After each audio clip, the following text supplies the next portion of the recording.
Shalom para todos, Yahweh los bendiga, bienvenidos a una enseñanza más de Día de Reposo con la eh, penúltima parashá o porción bíblica de, digamos, de esta serie de estudios que hacemos anualmente con corte al cierre de las festividades, es decir, con corte a Sukkot, que también está muy próximo a esta celebración, la cual es la séptima y última. Estamos próximos para esta fecha a celebrar trompetas, la celebración de trompetas. Sí, si lo recordamos, va trompetas, luego Yom Kippur y Sukkot. Estas tres festividades dentro de un corto tiempo, mejor dicho, en unos 15 días, estamos en todo finalizando ese proceso. Y por lo tanto, pues nos queda esta enseñanza y la última del estudio de la Torah. Estamos por lo tanto terminando el libro de Deuteronomio y veremos el capítulo 32. Capítulo 32 tiene un cántico de Moisés, un cántico, yo diría que poco conocido de Moisés, porque es bastante diferente en su contenido al pasaje que aparece en Éxodo. ¿Se acuerdan del cántico de Moisés en Éxodo? ¿Sí sabes, sí sabemos de qué trata? Ajá, sí, ese está en Éxodo capítulo 15. Vamos allá un segundo. Éxodo capítulo 15 dice así. Ellos cruzan el Mar Rojo en el capítulo 14, si recordamos, están siendo perseguidos por los egipcios. Y en el capítulo 15 dice Cántico de Moisés y María. Y voy a leer par versos simplemente para que veamos qué contenido tiene. Dice, cantaré yo al Señor porque se ha magnificado grandemente, ha echado en el mar al caballo y al jinete. Yahweh es mi fortaleza, mi cántico ha sido mi salvación.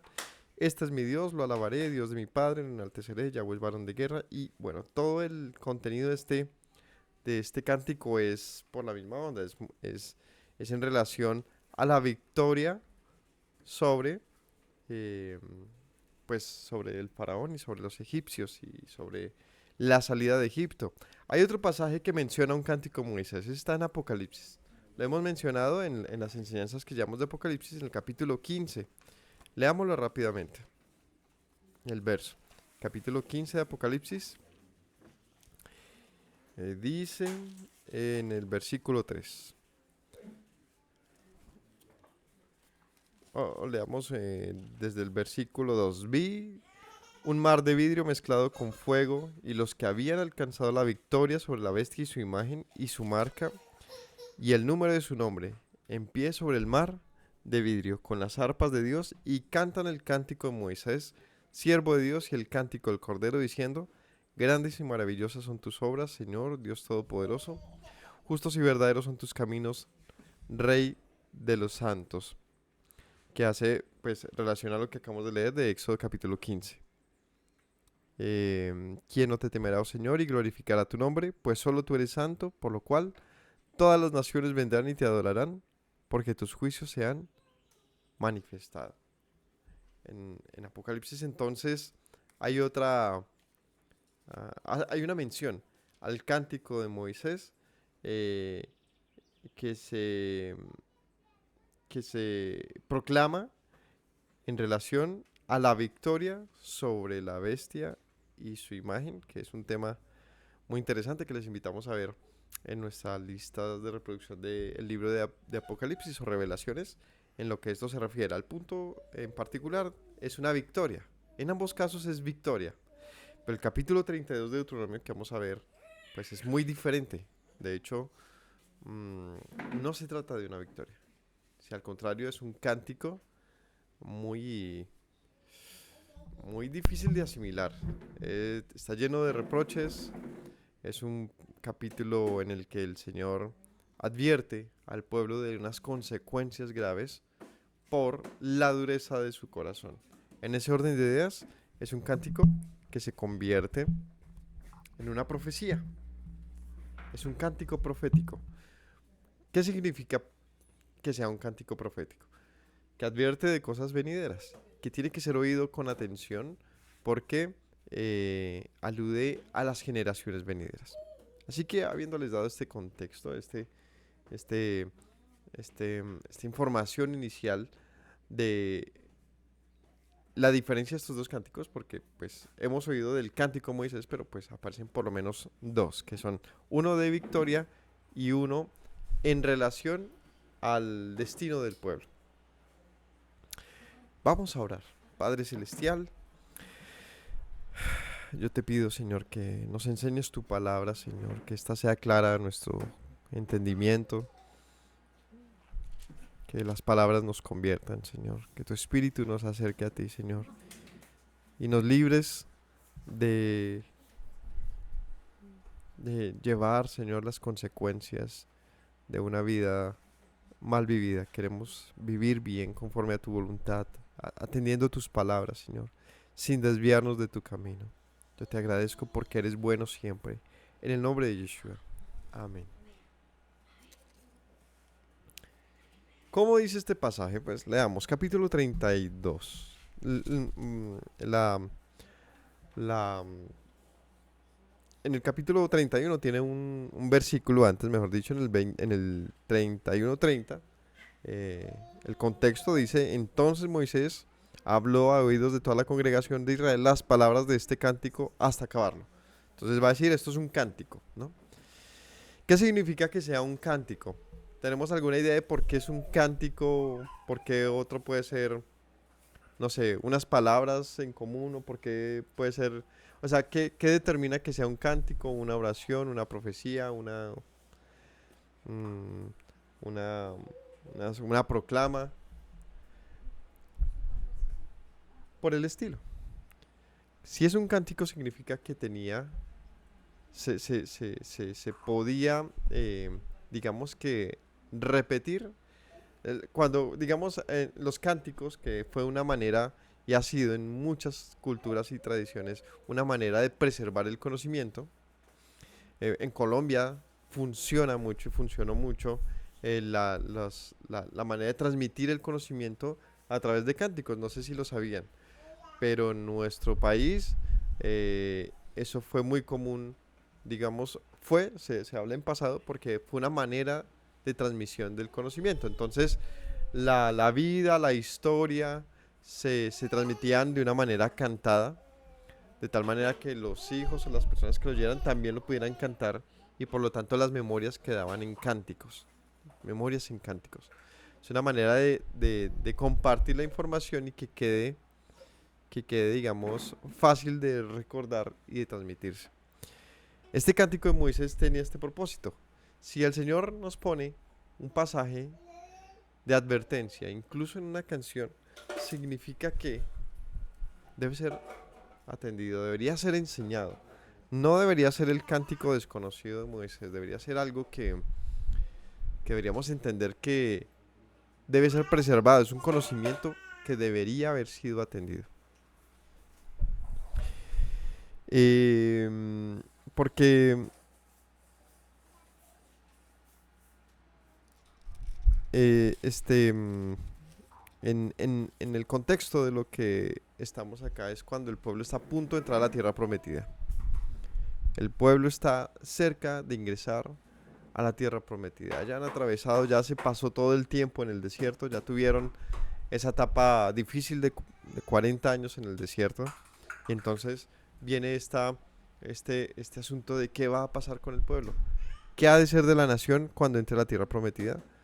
Y Moisés no iba a estar con el pueblo. Moisés no iba a entrar con el pueblo a la tierra prometida. Así que se da una orden acerca de el compartir y de entender qué acontecería. Veamos qué dice. Capítulo 32: escuchad, cielos, y hablaré, y oiga la tierra los dichos de mi boca. Goteará como la lluvia mi enseñanza, destilará como el rocío mi razonamiento, como la llovizna sobre la grama, como gotas sobre hierba, porque el nombre de Yahweh proclamaré, engrandeced a nuestro Dios. Él es la roca cuya obra es perfecta, porque todos sus caminos son rectitud, Dios de verdad, sin ninguna iniquidad en él. Es justo y recto, la corrupción no es suya, de sus hijos es la mancha, generación torcida y perversa. ¿Así pagáis a Yahweh, pueblo loco e ignorante? ¿No es Él tu Padre que te creó? Él te hizo, Él te estableció. Y bueno, si nos fijamos, así como empieza a tornarse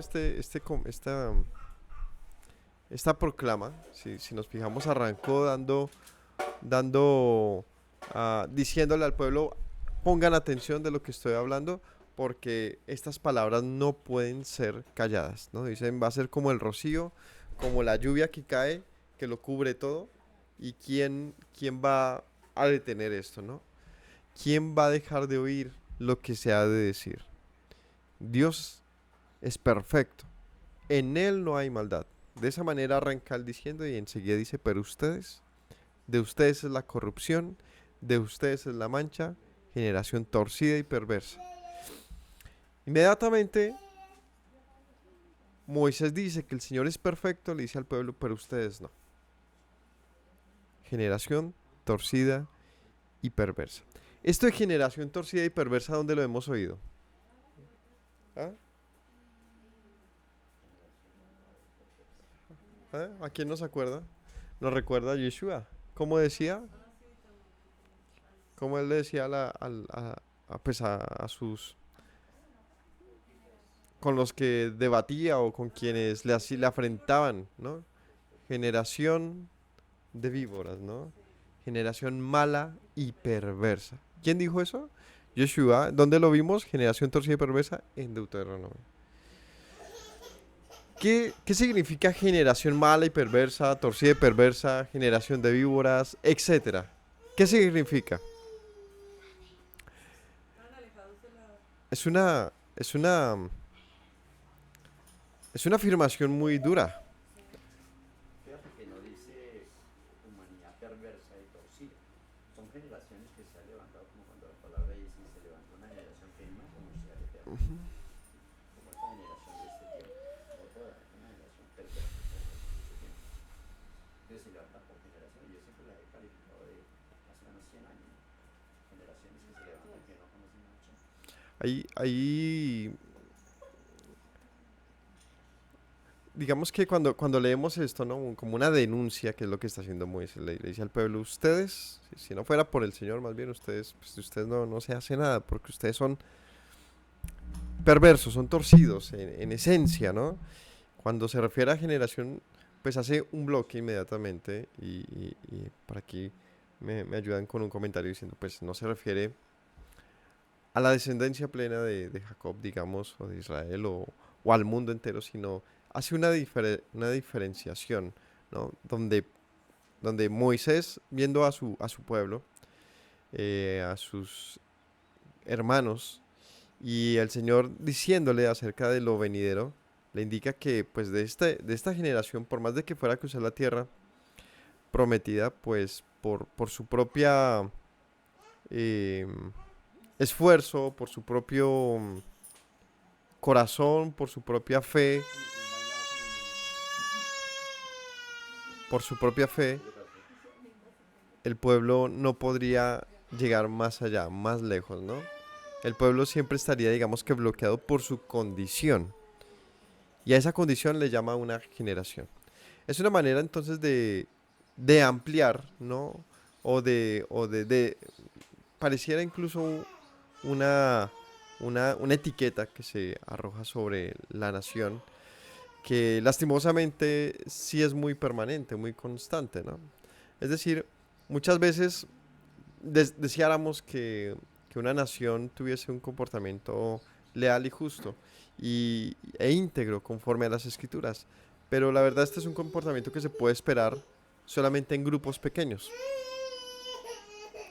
Es un asunto que no bíblicamente no se encuentra generalmente en la masa del pueblo.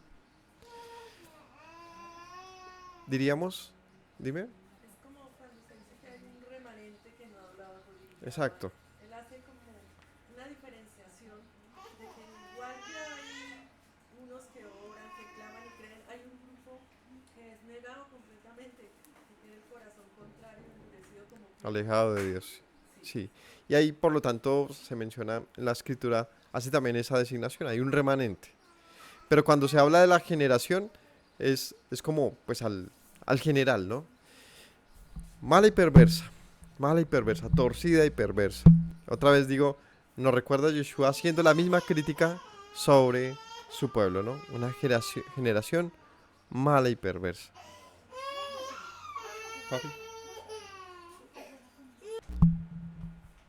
Entonces, una generación mala y perversa es una crítica inmediatamente se le hace al volumen de la nación, del pueblo, en una situación particular. Si comparamos este momento, el pueblo a punto de entrar a la tierra prometida, eh, acompañado de Moisés hasta este momento, designado Josué como el sucesor, y Moisés, digamos que de una manera como no sé, como que inesperado, como que ¿qué palabras nos va a decir Moisés antes de entrar? Y lo que nos dice es que somos torcidos, perversos, ignorantes, locos. Como que suena muy desmotivante, ¿no? Como desesperanzador que el pueblo haya llegado a este momento, pero el líder que los ha acompañado no encuentra eh, sino unas palabras en las cuales el pueblo no puede encontrar eh, como que como que esas palabras de ánimo y autoestima, que hoy en día es como que tú puedes, tú eres bueno, aquí le está diciendo todo lo contrario. De momento, pues todavía no hemos leído, ¿no? Todo el contenido, pero así suena, muy como muy molesto. Y, por ejemplo, las palabras de Yeshua es una situación que tiene unos ambientes similares y vemos a un gran líder como es Yeshua, pues el rey de su pueblo, delante de él, y ellos que le pedían a él unas señales. Decían, maestro, ¿qué señal tenemos de tu autoridad? Y él dice, la generación mala y perversa demanda una señal. ¿Y qué es lo que le está diciendo? Ustedes no tienen fe. Ustedes, al igual que este pueblo, que comieron maná en el desierto y vieron las promesas y fueron sacados de su cautividad, etcétera, y están a punto de entrar a la tierra prometida y están sin fe. Si recordamos unos pasajes antes, cuando el pueblo llegó acá, Moisés se molesta contra ellos y golpea la roca. Y esto acontece cuando llegan por segunda vez, o sea, a este monte donde están acá. ¿Y por qué se molestó? Porque el pueblo le dice, esta era la tierra prometida. Y Moisés molesto por eso, entonces va y golpea la roca en una situación en que el Señor le había dicho que le hablara. Em, y en el comentario que hablamos de aquel momento, el pueblo no estaba en tierra prometida, pero estaba al lado. Había una montaña de por medio, estaban próximos a entrar a la tierra prometida y ellos no habían llegado a este punto, sus padres lo hicieron. Ellos en la primera vez que llegaban a ese punto y la sensación de que estaban a punto de entrar a la tierra prometida, lo que veían era pues igual un desierto y una situación igual, ellos se quejaron, pero diferente a la queja inicial, a la de los otros momentos. Esta queja fue como de, no entendemos para dónde vamos, no es lo que se nos ha dicho. Moisés molesto, golpea la roca, esto le cuesta a él que no entre a la tierra prometida, pero si nos fijamos en el punto al que voy es que la nación no veía, o sea, y es difícil porque pues no tenían nada para ver. En el tiempo anterior, donde estuvieron sus padres, ahí a punto de entrar, no en el mismo lugar, pero sí cercano, que es al pie del monte, en Kadesh, veían lo mismo. Tuvieron que ir espías a traer del fruto de la tierra prometida para que vieran lo que había allá. Es decir, era necesario que algo fuera hasta allá y trajese para que se creyera que no habían sido traídos hasta ahí para morir. Pues esta generación estaba en la misma situación, no veían nada. O sea, pues muy bonito el viaje, pero pues esto no se nos parece a las promesas de tierra que fluye leche y miel. Y eso fue lo que molestó a Moisés, y por eso es que él golpea la roca, y por eso a Moisés es el que le cuesta entrar a la tierra prometida, porque él no confió. Ahora el problema era Moisés. No creyó que el Señor podía entrar a su pueblo. Moisés dijo otra vez, nos van a devolver. Eh, pero en cierta manera era válida la queja del pueblo en este caso, porque no se entendía qué estaba pasando. Eh, Sin embargo, también era lo mismo. No había fe. Una generación mala y perversa. Que demandaba señales. Más señales. Y más señales. Y más señales. Y parecían incapaces, aunque estaban al pie, de entrar a la tierra prometida. Y recuerdo la enseñanza y el comparativo que mencionamos en aquel momento. Y es recordar las palabras de Yeshua que decía, llegó una bandada de loritos aquí afuera, están que pían, que cantan, Pericos, de periquitos, periquitos chiquitos, mira, los azules, verdes. como 5 loritos, periquitos aquí afuera. Tan bonitos, ¿no? Entonces recordaba de aquella enseñanza que Yeshua hablaba de la fe y decía que si tuvieran un poco de fe sería suficiente para decirle a esta montaña, quítate y échate al monte y échate al mar. Y se quitaría, decía ahí. Y pensamos, reflexionábamos en el punto de que la nación simplemente necesitaba creer un poquito, porque lo que no le dejaba ver sus promesas era una montaña. Es decir, siempre estuvo en sus manos acceder rápidamente a las promesas de Dios, pero para ello solo se necesitaba creer en que el Señor podía entregárselos. O sea, pues era muy sencillo, pero al no verlo, la nación mantuvo siempre un corazón, como dice aquí, eh, torcido. Sin embargo, pues lo que se menciona aquí, ¿no? Como la generación mala y perversa, o la generación torcida y perversa, habla de que no solamente había ignorancia en el pueblo, sino también era una nación que al parecer tenía una condición de maldad. Una nación que pareciera que no puede avanzar, ¿no? Y es muy, muy feo. Y de hecho aquí dice, y así le pagan a Dios, pueblo loco e ignorante. No es Él tu Padre que te creó, Él te estableció. Una nación que dice conocer a Dios, pero sus frutos son contrarios. Es la crítica que le hace. Y como cuando leemos el contexto de Yeshua es muy claro.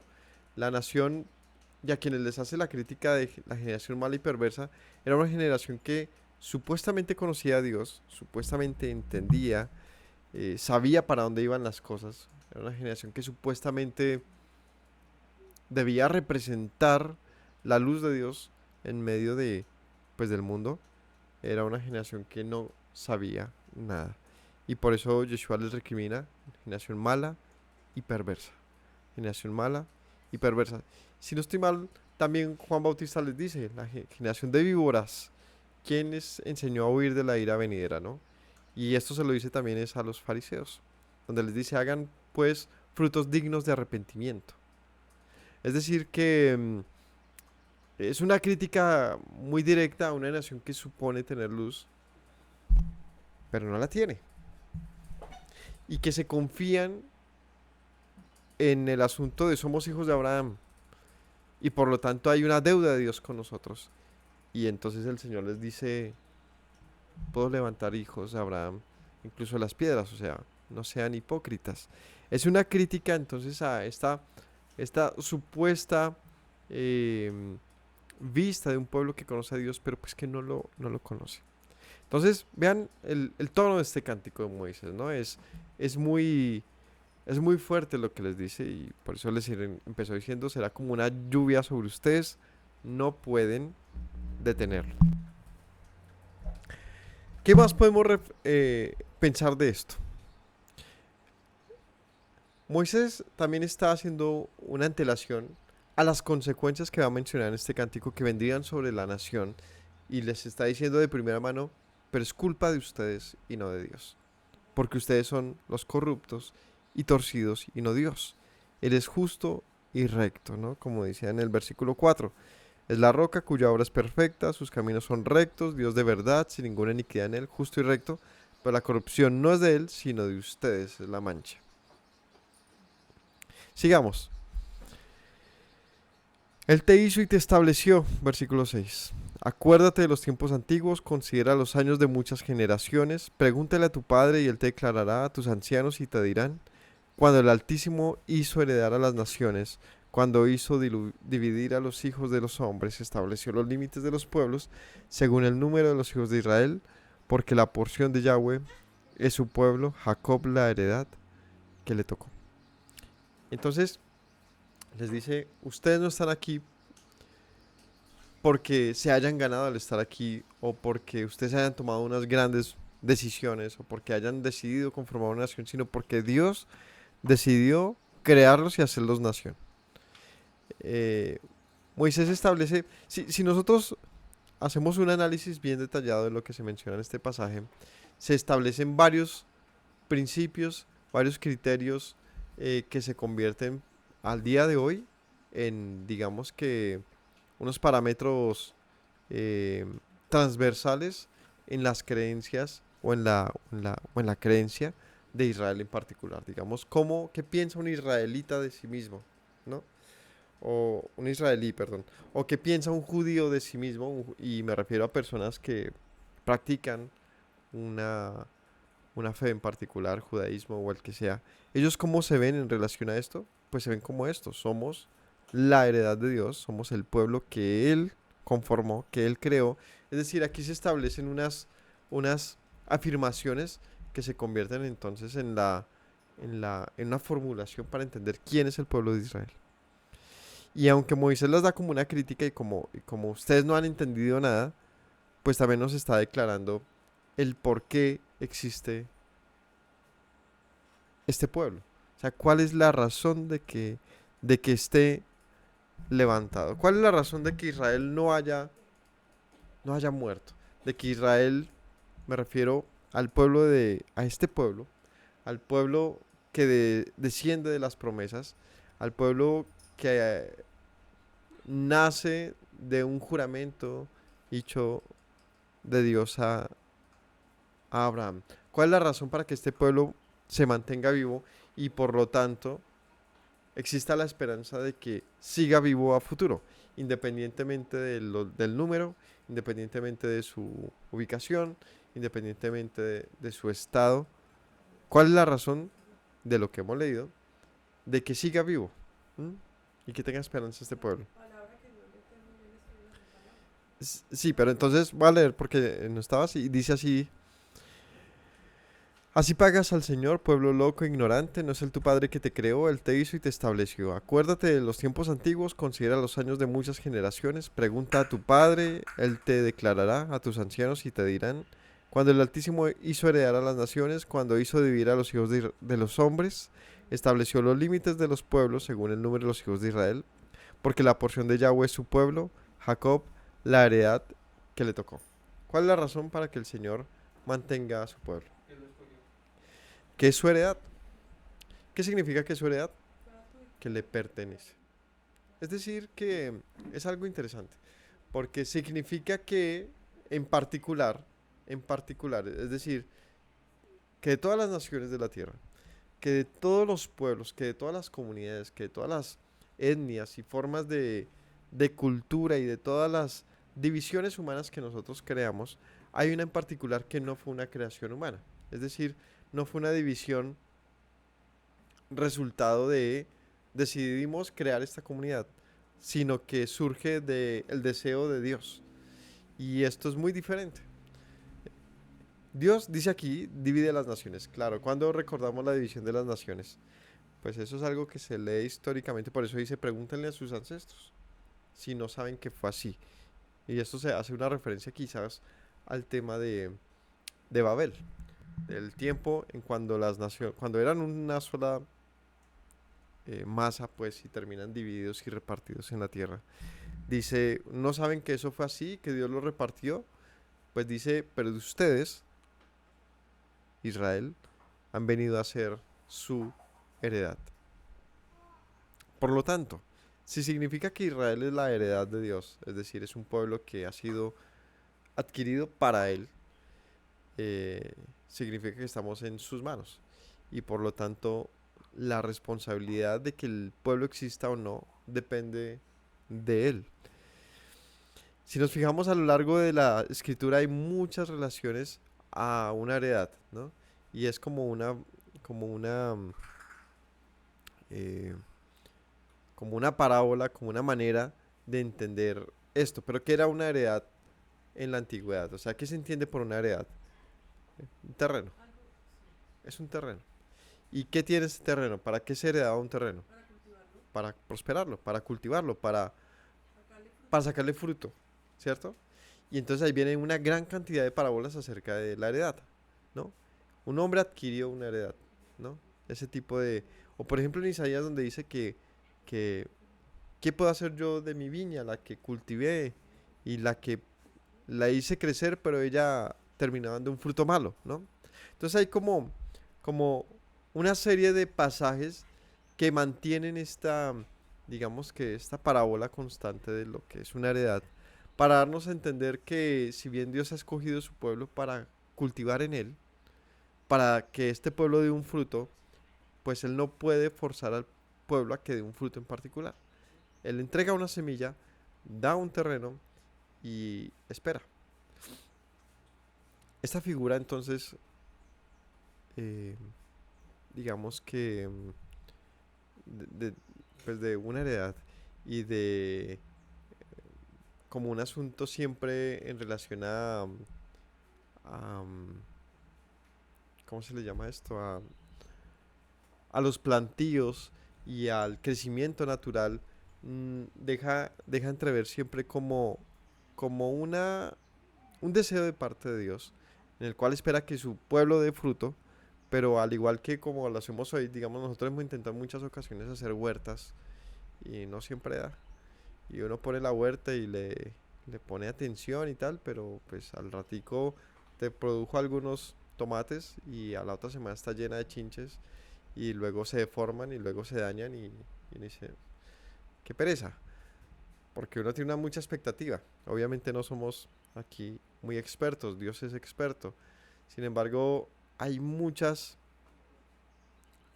circunstancias que pueden hacer que el fruto sea bueno o malo, que son, pero muchísimos factores, ¿no? El clima, las pestes, el, la- el suelo, la semilla puede ser perfecta, pero hay muchos factores que pueden hacer que la planta no prospere. La parábola del sembrador de Yeshua es clave en eso, donde él habla que el sembrador salió a sembrar y arrojó, y la semilla, que era buena, se lanzó a muchos lugares, pero no en todos dio fruto, solamente en uno. Así que sí hay unas condiciones para que dé fruto, pero la realidad de la vida es que no tiene siempre las mejores condiciones. ¿Cómo es la vida? Pues es agresiva, está llena de factores que pueden hacer que una semilla buena dé fruto y que no lo dé. ¿Cuál era la condición del pueblo en este momento? Si lo pensamos. ¿Era buena o mala? Es relativo. Sí. Porque sí iban acompañados por Dios, lo que sea, pero estaban todavía en un desierto y no habían más que eso. Si le pides al pueblo que dé fruto, cuando pues desde el sentido más, incluso aprovechando esa misma parábola, no se puede, en el desierto no puedes cosechar, no puedes cultivar, y esperar que aún así dé fruto suena muy ambicioso y absurdo. Sin embargo, esa es la situación y lo que esperaba Dios es que sí diera fruto. Esperaba que el pueblo, aún sin ver, porque es que a pesar si llovía maná y lo que fuera, pero no habían visto la tierra prometida, esperaba que aún así diera fruto. Eh, Nos pone en una situación de analizar, entonces, ¿no es un Dios un poco hostil y duro? No, lo que pasa es que él sabía el potencial de lo que ellos podían haber. O sea, él conoce el potencial. Estamos hablando de un experto jardinero, alguien que conoce lo que puede hacer Calidad de la semilla. semilla. Exacto, él dice es que esta semilla vale oro. eh, y sé que puede prosperar. Y el mejor fruto de esa semilla se da en unas condiciones extremas. ¿Qué ejemplo hay de eso? Pues Adán en el huerto lo tenía todo, todo. Una situación de vida que no era hostil, que era buena, que era a su favor y no servía de nada. Es decir, que esto nos deja ver que la situación de la condición del hombre no depende exclusivamente del contexto, sino del corazón. Y que en un contexto bueno o malo, igual el resultado es tan variable que puede ser bueno o malo. O sea, no va a depender meramente del contexto. Estamos acostumbrados siempre a culpar al contexto. Siempre es el contexto. Es que yo qué iba a hacer, ¿no? La mujer que me diste, ¿no? En esta Y siempre hay una condición en la que yo digo, pues es que yo no podía dar un mejor fruto, pero el Señor, ahí es donde vemos que Él, conociendo el potencial de sus hijos, sabe que pueden dar fruto. Entonces le dice al pueblo, ¿no reconoces que tú eres su heredad? La heredad que le tocó. Versículo 10. Le halló en tierra de desierto, en yermo de horrible soledad. Lo trajo alrededor, lo instruyó, lo guardó como a la niña de su ojo, como águila que excita su nidada, revolotea sobre sus pollos, extiende sus alas, los toma, los lleva sobre sus plumas. Yahweh solo le guió y con él no hubo Dios extraño. Entonces dice, decía, pregúntele a sus ancestros si es que ustedes fueron pueblo antes, porque él los escogió, los trajo, los instruyó y revoloteó sobre ustedes, porque los escogió, los ha cuidado como la niña de su ojo. El pueblo parecía incapaz de ver la gracia de Dios sobre ellos y su favor. Así que le dice el Señor a su pueblo, ¿no crees que Dios está contigo? Pues pregúntale a tus ancestros. Y aquí viene otra reflexión que podemos hacer. Nosotros siempre nos sentimos muy agobiados, ¿no? Esta vida que me toca, tan difícil. Y no hay nada más absurdo que eso. Es un pensamiento tan ignorante el que solemos tener, tan vano, que siempre nos agobiamos por cosas realmente tontas, ¿no? Hay un pesimismo constante, una incapacidad de ver las cosas buenas de la vida, pero para tener un contraste real es necesario simplemente ver la vida de otro. Y en el particular de este dices, pregúntale a tus ancestros. Y claro, cuando tú le preguntas a tus padres, a tus abuelos sobre la vida que tuvieron, tú te das cuenta que tu vida, por lo menos en este presente nuestro que es tan, pues como tan positivo en muchas métricas, en muchísimas métricas. Hay un como meme que circula, no sé si lo han visto, pero es el niño al abuelito. Hannah, al abuelito. Abuelito, ¿cómo pudieron ustedes vivir sin celular? Mm. ¿Sí? Ese porque pensábamos, ¿sí? Porque observábamos, porque disfrutábamos del agua en una llave, ¿sí? Y no buscando una botella que la tuviera purificada. Viene una reflexión tremenda, porque somos así, o sea, entre más comodidades hay, el hombre se Sí, siente más menos, agobiado. más agobiado y como que las posibilidades de su vida parecían que fueran limitadas las Sí, que tuvieron los colonos, los que claro. llegaron a colonizar tierras, a hacer sembradíos, a hacer carreteras para llegar allá, para sacar sus cultivos. Eso, y ahora hay todo y seguimos pensando Sí, que la sí, el vida sufrimiento tan injusta es con el hombre. tan relativo, tan raro, pero cuando tú comparas, la gente no le gusta comparar, No debe ser, ¿no? pero es que el punto de comparación es donde se alcanza el conocimiento. Si no hay punto de comparación, Nos todo valoramos. es demasiado relativo y por lo tanto, pues hoy en día el término de la generación de cristal, porque se refiere a una generación que es frágil, que es incapaz de asimilar las dificultades. Entonces cuando vemos hacia atrás y le preguntamos a nuestros viejos, nos damos cuenta que hemos sido muy afortunados. Y todo lo que nosotros pensábamos que era malo, pues realmente ni lo es. Es simplemente situaciones, condiciones. Cuando tú ves a otros dices, pues este sí la pasaba mal, ¿no? Mi mamá habla mucho de su infancia, que no fue buena. Y uno dice, pues no, no tiene nada que ver lo que nosotros tenemos en este presente, mucho menos lo que tienen mis hijos. Sin embargo, ellos también Se se, deprimen. se deprimen y sus vainas y de los tres hijos, todos van a pasar por esa misma situación. Y yo también he tenido que pasar por eso y mis papás seguramente tuvieron que pasarlo. El punto es que todos llegamos a como un momento en nuestra vida en el que tenemos que reflexionar y debiéramos hacerlo obligadamente, reflexionar sobre nuestras querellas y empezar a mirar el costo que ha sido el que yo llegué yo hasta este presente, ¿no? Como les mencionaba, hay muchas métricas, demasiadas métricas que nos hacen ver como la generación más, más Más progresista. beneficiada de la historia, ¿no? La Fíjate más, que ¿cómo se pasó dice? muchísimas transiciones. No, pero voy al punto a la que mejor condición de vida tiene. esto, ¿cómo es que se le llama esa métrica? La, ay, no, se me olvidó el Esa es una nombre. métrica de esta generación como nosotros, tus papás, que pasamos de varios siglos y unos saltos de tecnología Sí, que no, siempre ahí ha nosotros pasado de teníamos todo. cosas y que supimos vivir sin ellas y que ahora un joven no Ujú. sabría vivir, se pierde en una ciudad pues si no tiene Waze.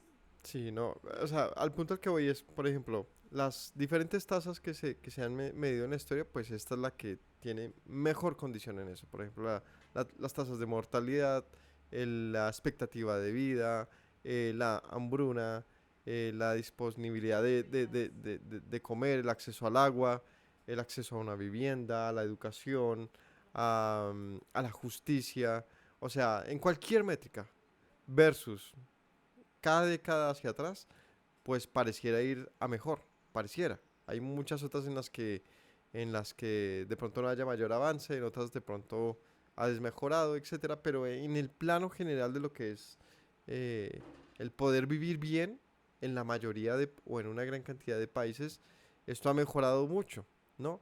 Em, lo que, lo que nos hace pensar cuál ha sido el costo para que lleguemos a este presente, pues como tan bueno en el que nos sentimos muchos, ¿no? Donde nuestros problemas resultan ser los de siempre, los del corazón.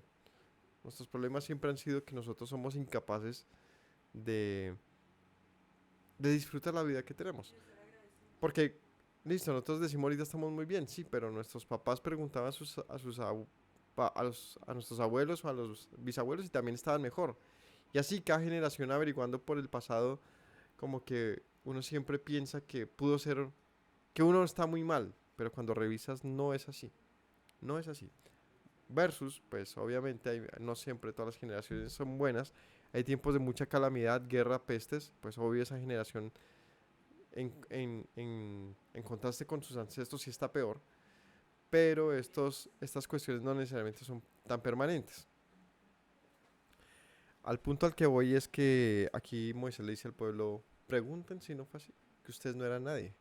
Ustedes, dice aquí, em, los halló en tierra desierto, en yermo de horrible soledad, los trajo alrededor, los instruyó, los guardó como la niña su ojo. O sea, los tomó literalmente del polvo en el que estaba en una condición de esclavitud y los transformó en la niña de su ojo. Es decir, los cuida como a sus ojos. Y dice, ¿no crees que sea así? Pues averigua con tus ancestros. Hacía falta simplemente preguntar a cualquiera de la generación anterior para decirle sí. Nosotros salimos de una gran esclavitud en Egipto. Como el águila que excita su unidad, revolotea sobre sus pollos, extiende sus alas, los toma, los lleva sobre sus plumas, Yahweh solo le guió, con él no hubo Dios extraño, los hizo subir sobre las alturas de la tierra, como los frutos del campo, hizo que chuparan de la miel de la peña, el aceite del duro pedernal, mantequilla de vacas, leche de ovejas, grosura de corderos, carneros de Bazán, machos cabríos, con lo mejor del trigo, de la sangre de la uva bebiste vino, pero engordó Jesurún, tiró coces, engordaste, te cubriste de grasa, entonces abandonó al Dios que lo hizo y menospreció al rey, a la roca de su salvación. Bueno, entonces insiste en que la nación pasó pues de ni siquiera existir, de estar en una condición de vida infravalorada, ¿no? En medio de los egipcios, en una esclavitud en la cual solamente eran conocidos como los hebreos. Pasar de ahí a ser una nación libre, a llegar a la tierra prometida, a crecer, establecerse, tener viñas, tener campos, heredades, hacerlas fructificar, vivir de eso, de un momento a otro, dice pues, o sea, ese no es el deseo de cualquiera, no es el progreso, no es que tú vives de pronto una situación difícil en tu infancia, pobreza en tu hogar, maltrato, lo que sea, y entonces tú empiezas a luchar porque eso cambie y buscas buenos negocios y empiezas a construir y a levantar tu vida para supuestamente estar mejor. Es el deseo de todos, como que progresar, progresar, progresar. Pues aquí el Señor le dice al pueblo, ustedes acaso no están en una situación... Bueno, aquí ya Moisés está hablando de lo que vendrá, porque no ha pasado esto. Lo único que ha pasado es que el pueblo ha sido liberado, pero ahora les está diciendo lo que ha de pasar, que llegarán a las alturas. y se beneficiarán de todo lo prometido en la tierra de su heredad. Pero cuando estén allá, dice, van a engordar y entonces darán coces, patearán al que los trajo hasta ahí, lo abandonarán, lo menospreciarán. La abundancia suele hacer esto, ¿no? La abundancia suele ser una situación muy agridulce, porque ¿quién no quiere tener abundancia? ¿Quién no quiere tener la fortuna y el beneficio de todas las cosas? Pues cualquiera, eso es lo que humanamente siempre estamos buscando, mayor comodidad. Pero nos hemos fijado que siempre es un arma de doble filo, porque cuando lo tenemos todo, esto resulta muchas veces contraproducente. Muchas veces, no para todos, pero para el pueblo lo fue y es la advertencia de Moisés. Cuando ustedes lo tengan todo, se habrán olvidado entonces del Dios que les dio todo. Se habrán olvidado.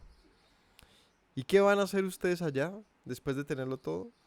Le despertarán a celos con otros dioses, los que no lo trajeron acá. Lo provocarán con ira, con abominaciones, sacrificarán a los demonios y no a dioses que no habían conocido, a nuevos dioses venidos de cerca, que no habían temido sus padres. Y de la roca que te creó te olvidaste, te has olvidado de Dios, tu creador. Y lo vio Yahweh y se encendió en ira por el menosprecio de sus hijos y de sus hijas. Entonces mirando hacia adelante le dice, pero pueblo, ustedes hasta aquí saben, reconocen que Dios los ha traído hasta acá.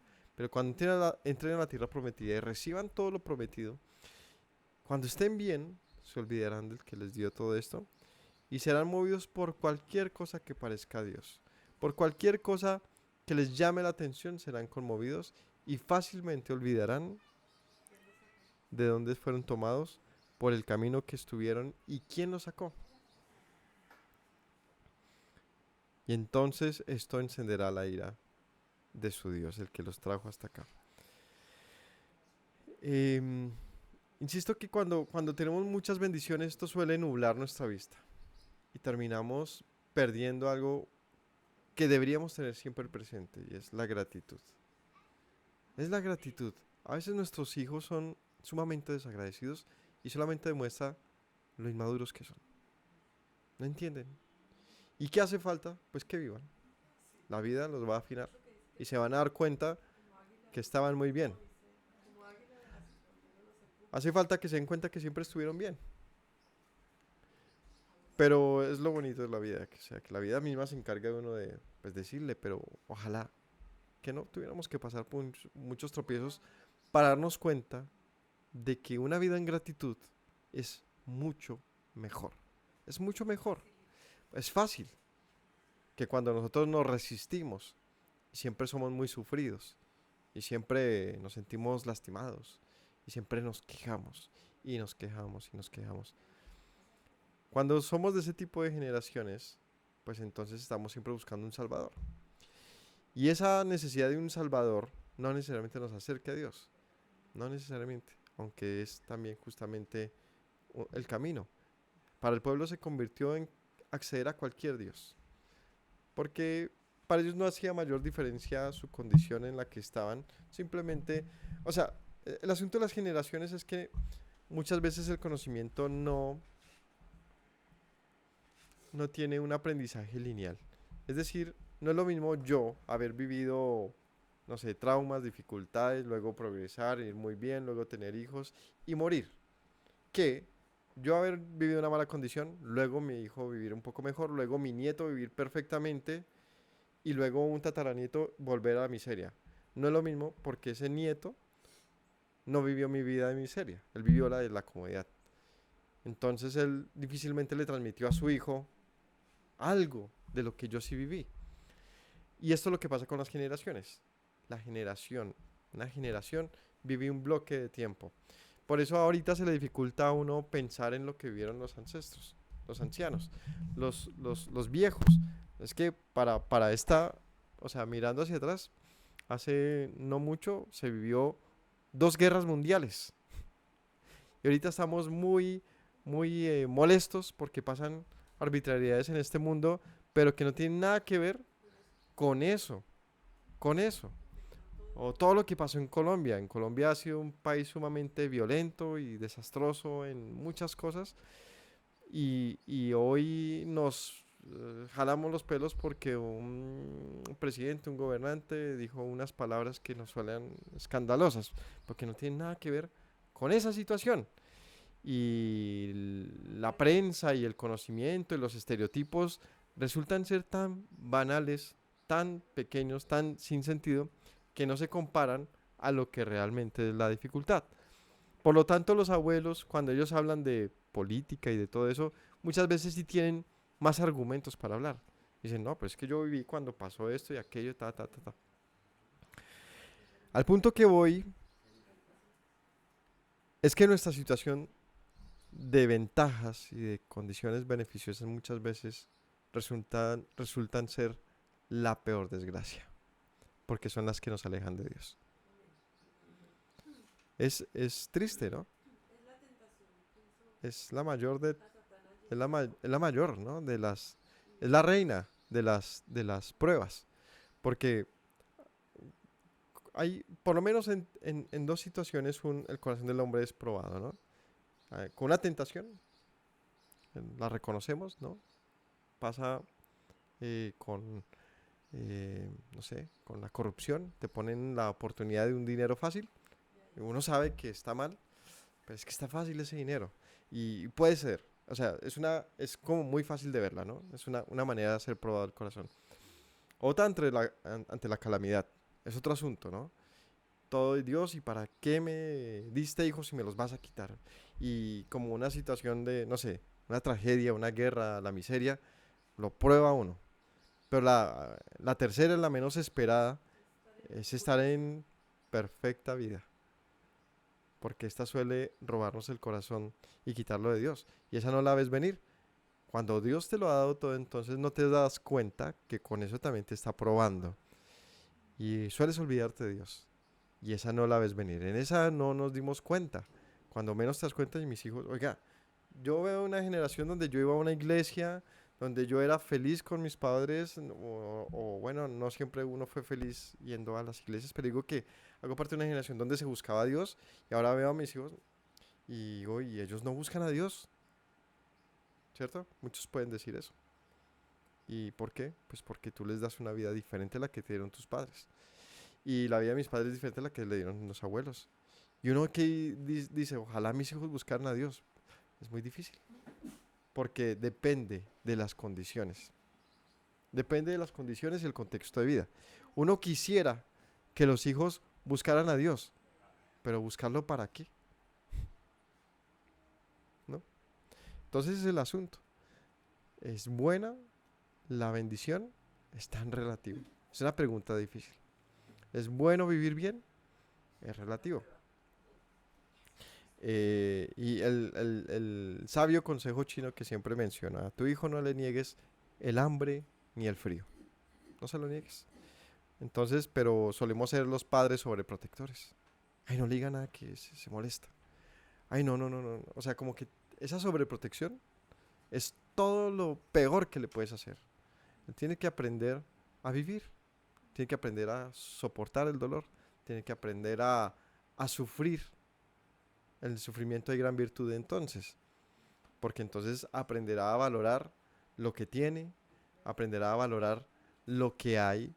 Y el costo de llegar hasta este presente. Entonces, a nuestros padres les costó mucho llegar hasta donde llegaron. A nosotros nos costó llegar hasta donde estamos. Y a nuestros hijos pues deberían costar o por lo menos agradecer. Pero esto no es un asunto de crítica, es la realidad. Esto pasa. No es la frase, hay una frase árabe que dice algo así, ¿no? Como que mi abuelo anduvo en camello. Mi padre anduvo en un Chevrolet. Yo ando en un Mercedes. Mi hijo andará en un Rolls Royce. Y mi nieto quizás volverá a andar en camello. Y es porque cada vez va mejor hasta que, pum, se reinicia el ciclo. Ese que estuvo mejor puede perderlo todo porque no supo lo que costaba llegar hasta ahí. ¿No? Es como los hombres que han hecho toda su fortuna y les da miedo dejar la empresa en las manos de sus hijos. Porque sabe que lo pueden perder así, porque no saben administrar, porque ellos ya lo han tenido todo y lo único que saben es gastar. Entonces, cuando uno ve que esto es un ciclo humano común, que esto es lo más común, esto es el temor de los adinerados, está justamente muchas veces es en dejar en sus hijos su riqueza. Y no porque se la vayan a robar, a quitársela, no, es porque no la van a saber valorar, porque no les costó a ellos. Muchas veces los empleados, los gerentes, los administradores pueden hacer mejor uso porque ellos sí han también, como ellos, tenido que venir de abajo e ir creciendo. Pero al punto al que voy es que esto le pasó a Israel. Cada generación fue más cómoda, más chévere, más tranquila, más paz, más beneficios.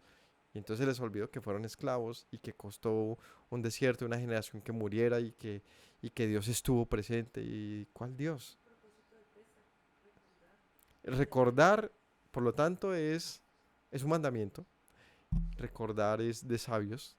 Recordar nos aterriza y nos hace ver que todo es completamente relativo y pasajero. Y el beneficio de hoy, vea la gente que está siendo hoy bombardeada en Beirut o en Gaza. Pues tenían sus casas y hoy no las tienen. Ni carros, ni nada. Miseria absoluta, así vea, en un chasquido. Eso es terrible pensar en eso. Familias normales, comunes como nosotros, con otras formas de creencias, pero normales, que van a colegios, que tienen sus hijos, que van y trabajan, que no basta que aquí una disidencia, una guerrilla lanza aquí una bomba aquí donde vivimos. Puede pasar. ¿Quién le va a responder a usted? El gobierno por allá unos años después de muchas demandas le da un terreno para ver qué hace usted o le da una plata. Pero eso no le va a recuperar la vida que tiene. Las pérdidas. Y así, casos en mil. Pero nosotros pareciéramos incapaces de pensar de que nos pudiera pasar algo malo. De que la vida nos juegue una trampa o una... Pero no es la vida. Es que Dios nos pone en situaciones en que tengamos que tomar decisiones. Esas decisiones pueden ser nuestra fortuna o nuestra desgracia. Para el pueblo fue su desgracia. El Señor dice, como ustedes decidieron no reconocerme cuando estaban bien, y lo único que hacían era quejarse y pensar que era el pobrecito el pueblo y cómo viven de bien las demás naciones y sus dioses son como más atractivos. Entonces dice el Señor, ok, les toca ahora a ustedes solitos, ¿no? Es como cuando el papá va con la bicicleta y déjeme, le dice el hijo, no me empuje, no me tengan, pues hágale solito a ver si puede. Y no estaban preparados y entonces han tenido que caerse muchas veces. Dice el Señor, me movieron a celos con lo que no es Dios.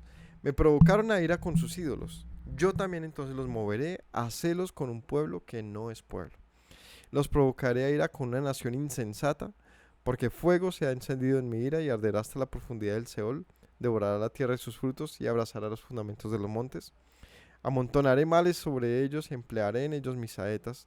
Consumidos serán de hambre y devorados de fiebre ardiente, de peste amarga, diente de fieras enviaré también sobre ellos, con veneno de serpientes de la tierra. Por fuera desolará la espada, dentro las cámaras de espanto, hacia el joven como a la doncella, al niño de pecho como al hombre cano.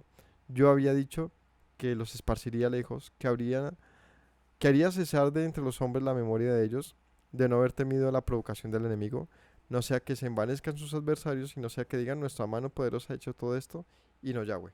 Bueno, aquí lo que dice es que este comportamiento común del pueblo, una generación. O sea, cuando habla de una generación, que es el texto que menciona acá, es que es la manera en común en que la nación se comporta, ¿no? Y es la manera en que generalmente todos hacen. Entonces dice, como ustedes se desviaron, entonces yo les daré la espalda. Y les daré a celos. Y aquí está hablando mucho tiempo posterior. Obviamente aquí ya está haciendo mención incluso en el tiempo de Yeshua. Cuando el Señor dice, pues miraré a los pueblos. Porque toda la ira del Señor dice, no los enviaré lejos. Y sus enemigos harán estrago con ustedes, pero no hasta destruirlos para que luego no digan, nosotros acabamos con este pueblo. Sino sepan que yo se los entregué en su mano.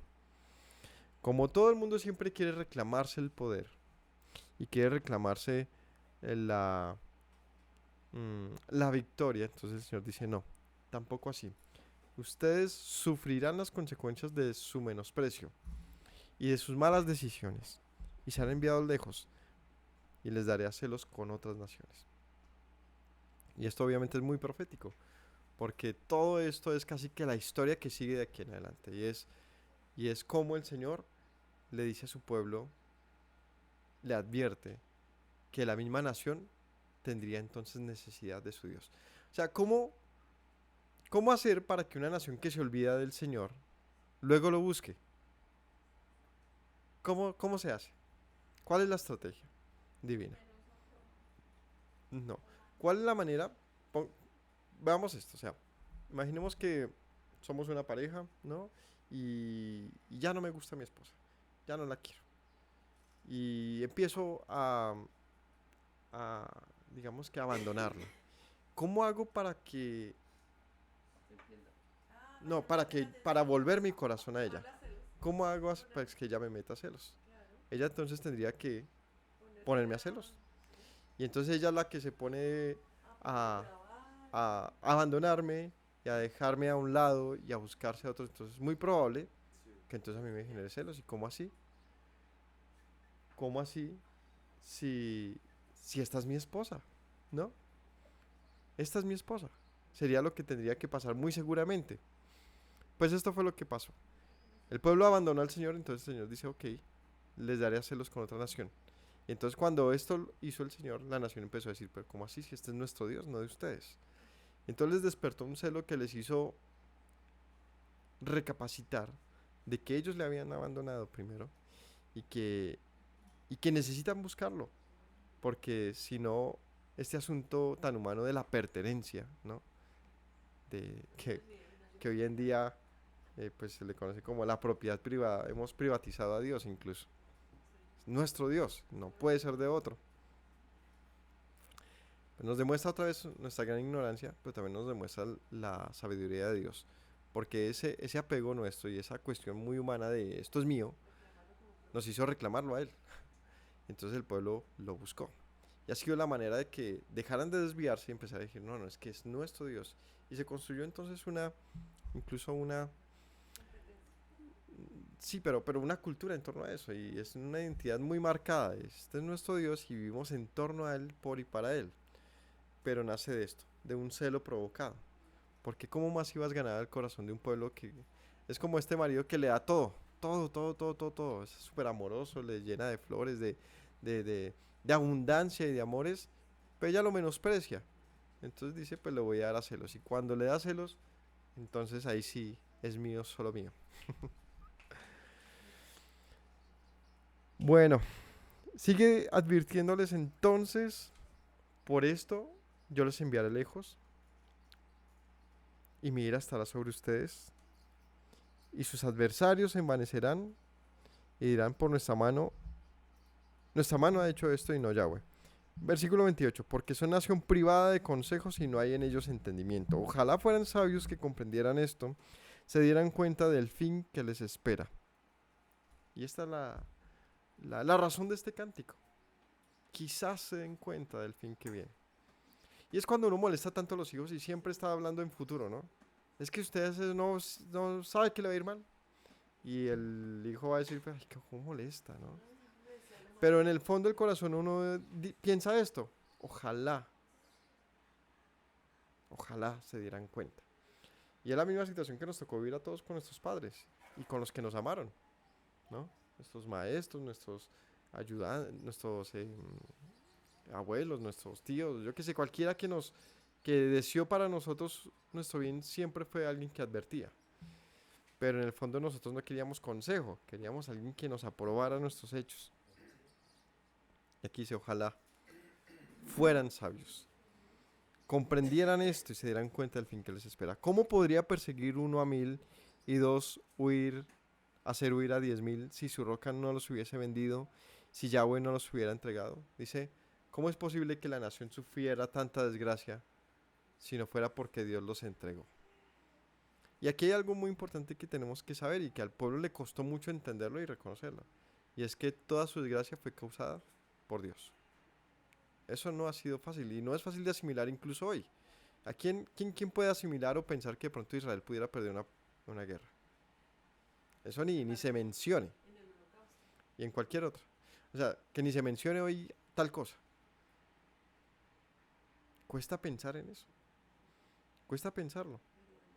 Y en cualquier otra. Pero la pregunta es, ¿cuál es la condición para que el Señor sustente a su pueblo o lo entregue? Es que esa es la pregunta que honestamente deberíamos hacernos hoy. ¿Cuál es el hilo que no ha hecho que Dios nos suelte? El pueblo es obediente hoy. Nos pone en una situación de análisis en la cual la ventaja no está a nuestro favor. Y en el nuestro me refiero al punto de pensar en Israel como mi pueblo. Mm, ¿Cómo pueden las naciones perseguir a su pueblo? Dice aquí que uno persigue a 1000 y dos hacer huir a 10,000 si es que Dios no los ha entregado. Lo que está diciendo es que nadie podría hacer nada en contra de los hijos de Dios, a menos que Dios los haya entregado. Porque la roca de ellos no es como nuestra roca. Aún nuestros enemigos son de ellos jueces, porque de la vid de Sodoma es la vid de ellos y de sus campos Gomorra. Las uvas de ellos son uvas ponzoñosas, racimos muy amargas tienen, veneno de serpiente su vino, ponzoña cruel de áspides. ¿No tengo yo esto guardado conmigo, sellado en mi tesoro? Mía es la venganza y la retribución. A su tiempo su pie resbalará. Ahora habla de los enemigos. Dice, yo sé que ellos son malvados y yo sé que su deseo es de sangre y de violencia. ¿No creen que yo lo sé? ¿No creen que yo tengo esto guardado? Entonces le dice al pueblo, si bien ustedes sufrirán, también serán vengados. También serán vengados. Porque el día de la aflicción está cercano, lo que les espera, lo que les está preparado se apresura. Porque ya juzgará a su pueblo y por amor de sus siervos se arrepentirá cuando viere que la fuerza pereció y que no queda siervo ni libre. O sea, la pregunta es, ¿hasta cuándo el Señor afligiría a su pueblo? Entonces vemos el ciclo otra vez, ¿no? Esclavos, salir a un tormento, a conocerlo en el desierto y darse cuenta que ese desierto no era un tormento finalmente. Estaban protegidos. Entrar a una tierra prometida, crecer, multiplicarse, eh, este, vivir bien de una tierra próspera, hermosa y olvidarse de Dios. Y entonces el Señor decir, pues yo también me olvido de ustedes, de momento, ¿no? Los abandono, me voy, vivan a sus anchas. Y esto significó mucha dificultad para la nación. Llegan los babilonios y vienen muchos asuntos, ¿no? Destrucción tras destrucción tras destrucción, con sí siglos de diferencia, pero destrucciones a nivel épico, ¿no? O sea, destrucción del templo con secuestro masivo, separación de 12 tribus y que éstas sean secuestradas por los asirios, destrucción del segundo templo con los romanos, prácticamente la aniquilación de los judíos. O sea, ha sido cuestiones muy tenaces y de ahí para acá una diáspora gigantesca, luego que la nación regrese y como que se reinicie como país. Ahora un país laico que ya no digamos, no tiene su fe en Dios, sino en su fortaleza militar, en su gran sabiduría, en un país que ahora se desentiende de Dios, pero lo reclama cuando se trata de hablar de la tierra de Israel. Es que es nuestra porque la Biblia lo dice, pero pues entonces siga conforme a la Biblia, no porque somos un país laico. Es muy difícil la situación actual de Israel y su reclamo delante de Dios. Y entonces vienen tantas preguntas que nos hacen pensar sobre, ojalá fueran sabios que comprendieran esto y se dieran cuenta del fin que les espera. Eso es lo que, ¿para qué se cantó esto? Sino para que se repitiera y se repitiera y se repitiera y se repitiera.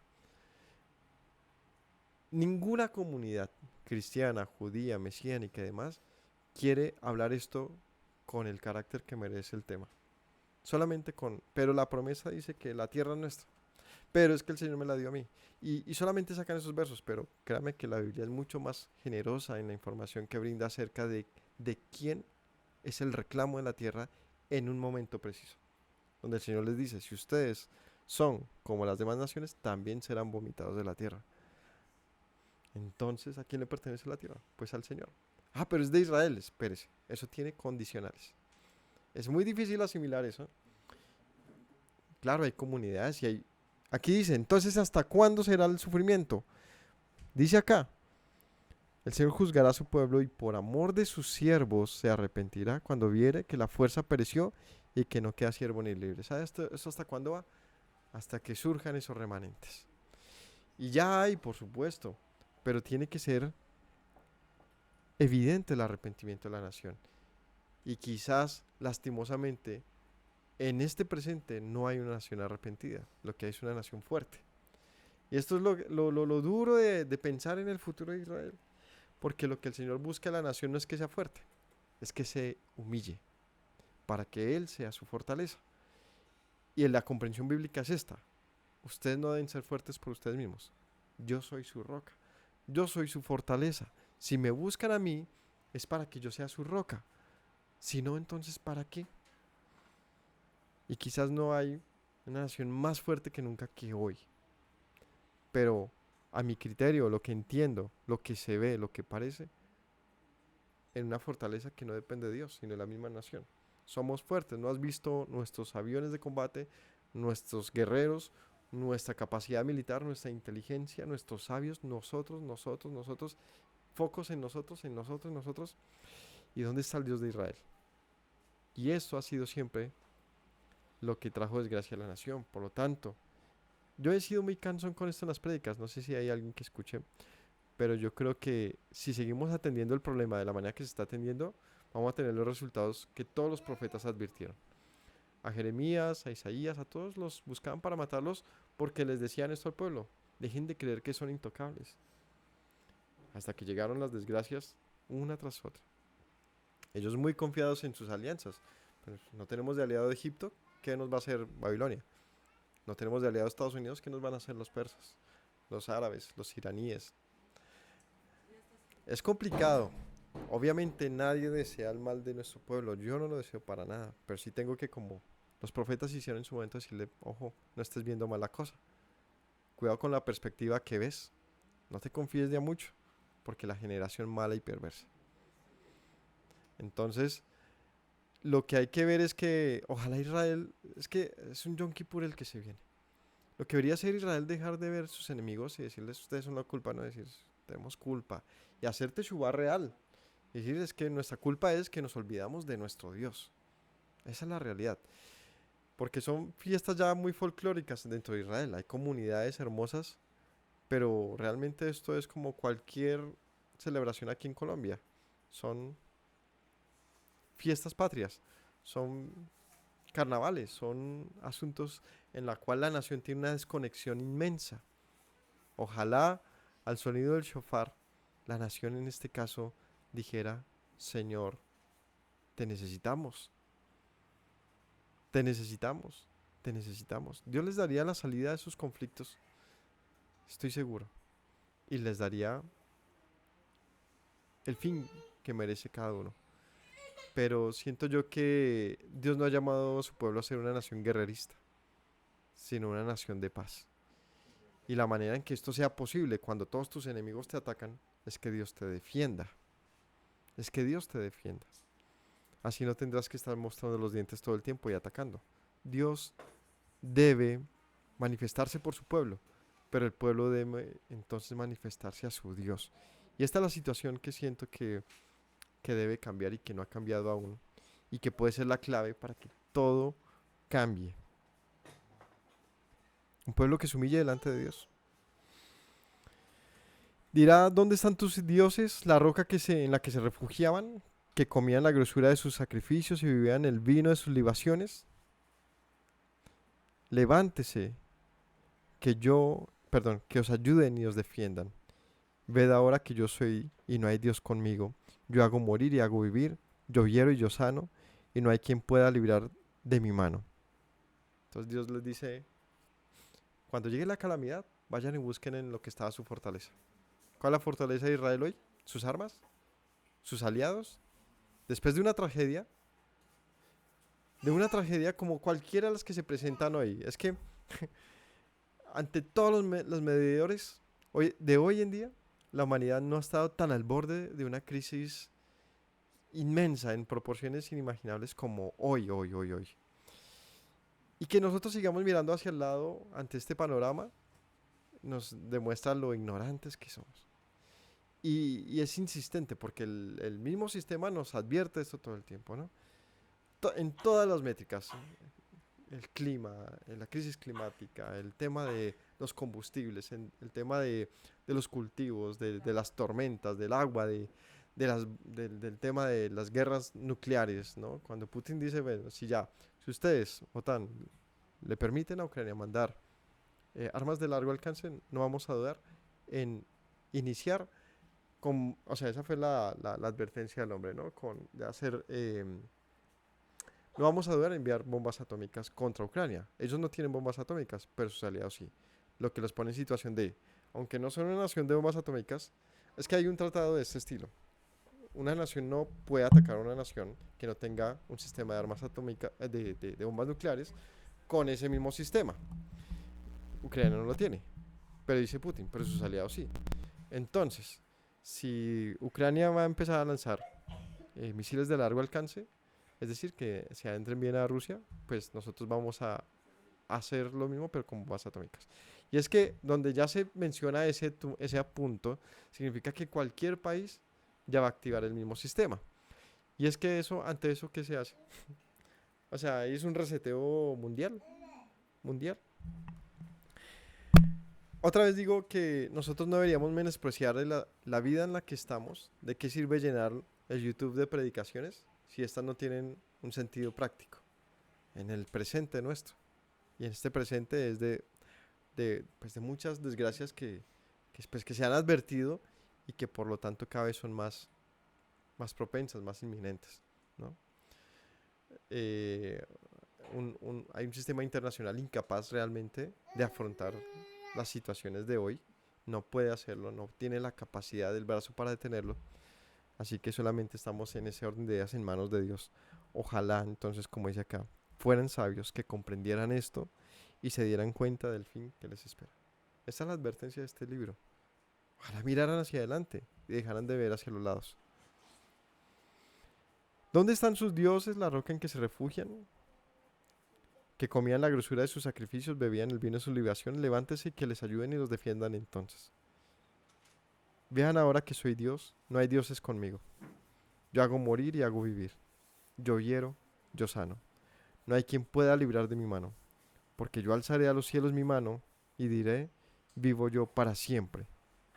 Si afilare mi reluciente espada y echaré mano del juicio, tomaré venganza de mis enemigos, daré la retribución a los que me aborrecen, embriagaré de sangre mis saetas, mi espada devorará carne, en la sangre de los muertos, los cautivos, en las cabezas de la larga cabellera del enemigo. Alabad naciones a su pueblo, porque él vengará la sangre de sus siervos, tomará la venganza de sus enemigos y hará expiación por la tierra de su pueblo.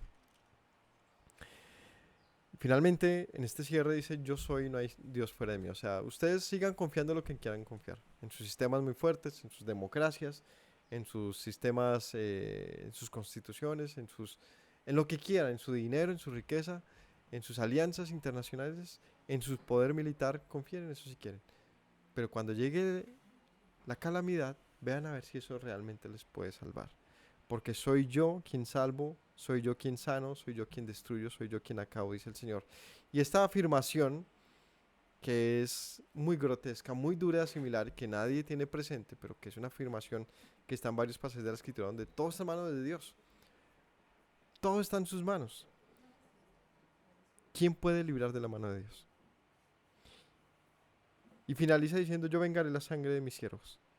Es decir, que cada quien haga lo que haga, independientemente de si es para desgracia o para bendición, sufrirá las consecuencias, ¿no? O sea, todo el mundo se jacta, yo hice esto, yo destruí tal nación, sí, pero a usted también tiene su parte, o sea, todas las naciones son finalmente también herramientas en las manos de Dios para hacer sus juicios, en lo que Él tiene que hacer con otra nación, pues esa nación también sufrirá lo que le corresponda. Así que la arrogancia humana no tiene límite. O sea, siempre pretendemos ser la máxima autoridad de Dios, ¿no? Y siempre pretendemos ser quienes castigamos con justicia. Pero realmente Dios es el que tiene esa autoridad y ese control. Donde se demuestran, por ejemplo, en este presente, la gran hipocresía y la gran manipulación que tiene el sistema, que generalmente está enfocado en los intereses. Se atienden las situaciones en la manera en que los grandes tengan, digamos que sus intereses mejor protegidos. Y no se protege realmente lo que la justicia, la equidad y todo esto define como un asunto moral y transversal en el comportamiento internacional. Vino Moisés, recitó todas las palabras de este cántico a oídos del pueblo, él, Josué hijo de Nun, y acabó Moisés de recitar todas estas palabras a todo Israel, y les dijo: aplicad vuestro corazón a todas estas palabras que yo testifico hoy, para que las mandéis a vuestros hijos a fin de que cuiden de cumplir todas las palabras de esta ley, porque no es cosa vana, es vuestra vida. Por medio de esta ley haréis prolongar vuestros días sobre la tierra donde vais pasando el Jordán para tomar posesión de ella. ¿Y cuál es la clave para que Israel entonces pues salga adelante de todo esto? Aplique su corazón a la ley. Y eso nunca ha estado puesto en la solución de Israel actual. O sea, ayer yo le preguntaba a la inteligencia artificial, que es mi nuevo conversatorio, ¿y qué otras opciones habría tenido Israel para responder ante la masacre del 7 de octubre? ¿Cómo se analiza esta situación? Le hacía preguntas de ese estilo, analízala. Nunca ha estado, nunca se ha puesto en el panorama que la nación se arrepienta delante de su Dios. Eso no existe. Eso es un juego de congregaciones. Eso es un asunto de religioso. ¿Por qué la nación en el libro de Reyes, en Crónicas, tantas veces fue reseteada? Y el Señor dice: hizo lo malo delante de Dios, y este hizo lo bueno. Fueron como 3 personas nomás. Pero el resto de reyes, hizo lo malo delante de Dios, hizo lo malo delante de Dios, hizo lo malo delante de Dios. ¿Cuál fue la situación que Dios criticaba? Que el rey fue incapaz, es decir, los gobernantes, de volver la nación hacia Dios. No estaba en el panorama. No fue plan de gobierno. No se contempló. Hoy se contempla, eso ni se menciona.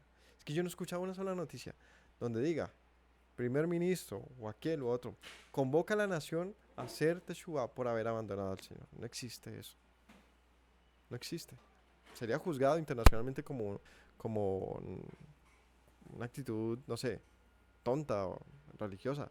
Pero no existe siquiera que alguien lo mencione. Eso cambiaría todo el panorama, porque es lo que el Señor espera de su pueblo. ¿De qué nos sirve llamarnos Israel si no hay unas decisiones como pueblo para nuestro beneficio? La decisión como pueblo para nuestro beneficio no es irnos a vivir todos junticos. Es que todos vivamos conforme a lo que el Señor ha dicho. Ese es el sentido. No el vivir juntos, sino vivir conforme a. Por eso dice: esto no es cosa vana, es su vida. Por medio de esta ley haréis prolongar vuestra vida en la tierra. Quien quiera que quiera vivir en tierra de Israel, palestinos, judíos, lo que sea, cristianos, debe considerar esto. La única manera de prolongar la vida en Israel es cumpliendo la ley que está aquí escrita. Ese es el pueblo que el Señor llamó a ser su pueblo. Esa es la razón, ese es el propósito de haber llamado a una nación, de ser su heredad. Es que demos su fruto, es dar su fruto, es dar el fruto de Él, es dar el fruto de Él. Hasta que no entendamos eso y dejemos de buscar otras justificaciones, yo siento que hay un estancamiento y un ciclo que se reinicia una y otra vez. Que el Señor cuida a nuestro pueblo y que el Señor también tenga piedad de los inocentes. No podemos simplemente comparar y decir: no, es que el Señor ordenó destruir a los filisteos, es que los que están hoy no son filisteos. No tiene nada que ver con eso. Era un tiempo de conquista, una orden del Señor de quitar a todos esos pueblos porque habían hecho mal en su momento, y les dice: este es el ultimátum, ya arrásenlos. Eso no significa que hoy en día exista ese mandamiento, no existe. De hecho, está prohibido, porque la nación hizo alianzas con los pueblos que se quedaron. Y el Señor les dice: pues a cumplir esas alianzas. No hay ningún mandamiento que ordene a la nación de Israel a acabar con todo el mundo. No existe. No existe. No hay un pasaje bíblico que sustente esa actitud. El punto es que todo el mundo se quiere borrar allá. Todo el mundo quiere borrar a Israel. Israel quiere borrar a todos. Eso es muy difícil. Es muy difícil ahí porque pues se van a autodestruir todos. si no hay un cambio de pensamiento, unas razones realmente razonables que nos haga entender que es la tierra del Señor, de Él. Y que si Él ha decidido que alguien esté allí, debe tener un propósito de luz. porque él dijo, si no hacen conforme a esto, como los pueblos que estuvieron serán también quitados. O sea que si hoy en día un pueblo es borrado, sí, tiene culpa el pueblo, o sea, es juicio de Dios. ¿Qué le pasó a Gaza? Pues el Señor sabe por qué lo hizo. Por supuesto, eso no es deliberado, no es que... Pero también, como leímos, quienes hacen este tipo de cosas también tienen culpa. Eh, hay mucho por razonar acerca de esto, pero sí, lo que sí quiero dejar como cierre es que la única condición para vivir en paz en la tierra de Israel, con pleno derecho, es cumpliendo la palabra del Señor. No hay otro camino y es muy difícil ese, porque nadie lo quiere asumir. Queremos vivir en la casa de nuestros papás con pleno libertinaje. Y el papá dice, no señor, aquí no es así. Pero están esparcidos por toda la tierra. Sí, por eso La estamos tierra dispersos. conquistó a través de todos los conflictos que les Así conquistaron. es. Por eso Yeshua fue a sus escogidos y a nuestro nombre. Por eso el Señor nos llama a lo largo y ancho de la tierra y es que orar mucho y por nuestro pueblo, pero entender que nuestro pueblo no se reduce a unos cuantos en Israel, que son muy pocas personas, realmente son muy pocas personas. Nuestro pueblo es una palabra mucho más grande y está relacionada con el mundo entero. Y eso es lo que un sesgo no nos permite ver. ¿Sabe cuánta gente del pueblo del Señor también hay, incluso en todos estos países árabes? ¿No creemos que haya? Eso es ser muy ignorante en esta vida. Porque, como leímos, y el Señor llamó a su pueblo de entre los que no eran pueblo, a fin de darles celos. Así que cuando tú piensas en eso, cuando lo razonas, cuando te das cuenta que en medio de todo el mundo, hay hombres y mujeres como tú y yo, que decimos yo también soy un hijo de Dios, soy Israel, porque yo lo amo, lo busco, guardo sus palabras. Pensar que no sea así, que solamente están dentro de la tierra de Israel, pues es un pensamiento sumamente ignorante, que sí genera un sesgo que hace que pues esto se le llama fundamentalismo y es lo que hace que pues se levanten personas que se crean superiores a otras. Y esto es una de las mayores críticas del presente sobre todo lo que está pasando allí. ¿Quién cree que tiene el derecho de? Entonces, lo que hay que hacer es orar por nuestro pueblo para que tengan sabiduría y tomen decisiones que van más allá de lo militar.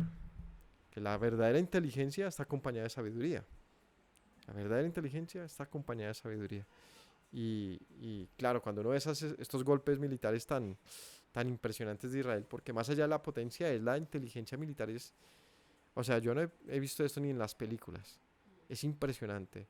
Y uno dice, son muy buenos en el plano militar. O sea, eso pareciera. Pues una nación que ha estado tanto tiempo en guerra, sabe de guerra. Pero de ahí a que sea lo correcto, hay una distancia inmensa de análisis. Así que orar por ellos porque son nuestro pueblo. O sea, así como yo puedo criticar a mi nación Colombia porque son mis hermanos colombianos, criticar o analizar a nuestro pueblo no nos pone en una situación de en contra, sino de, espere, si hay problemas en mi casa toca abordarlos, toca hablar de ello, toca buscar soluciones, no simplemente decir, pero todo está bien papá, no, espere.